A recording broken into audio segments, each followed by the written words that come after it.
Hello, in Malta we're going to do a very interesting terracotta item. This is huge. I'll just pick it up to show you the size. I'll show you the back.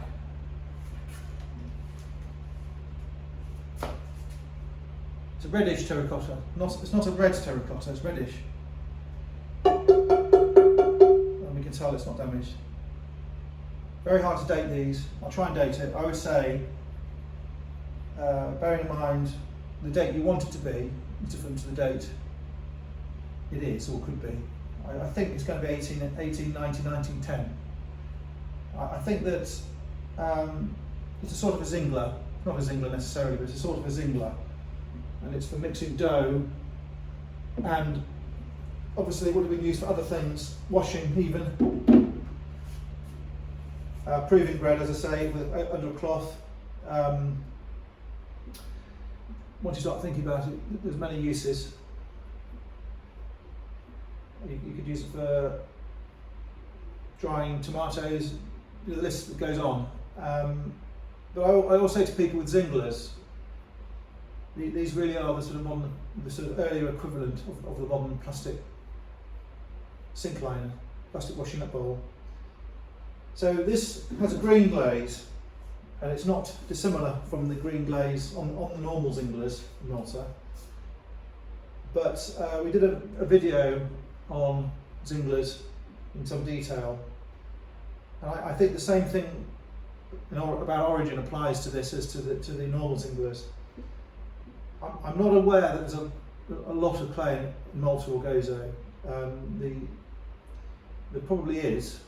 I'm thinking particularly Gozo, but I think that when you look at the downpipes, the 18th century downpipes, they're yellow clay, and these and some of the Zinglas have a reddish clay.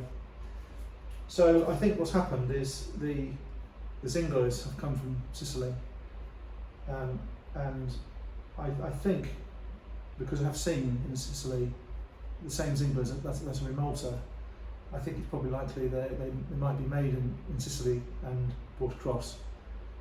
But it's possible just the clay in Sicily was brought to Malta and they were made here, so I don't know really. Obviously in Sicily there is this Caltagirone, Albarello stuff, Maiolica, and they have got a big, inherently big terracotta and pottery business in industry in Sicily. Jugs and vases and wall plaques and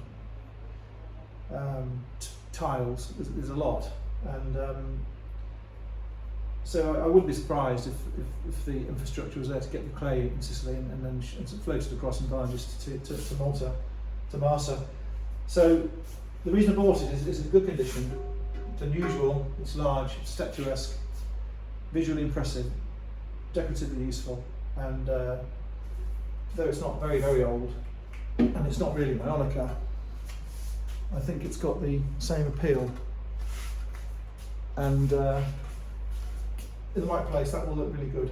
If it was a French one, this in Provence, that would be worth €800. If it was in England, and it was an English one, because we have them in England as well, they're called dairy bowls, that would be worth £200. But if it's broken or re-glued, they're not really worth a lot at all. Okay, thanks for having a look.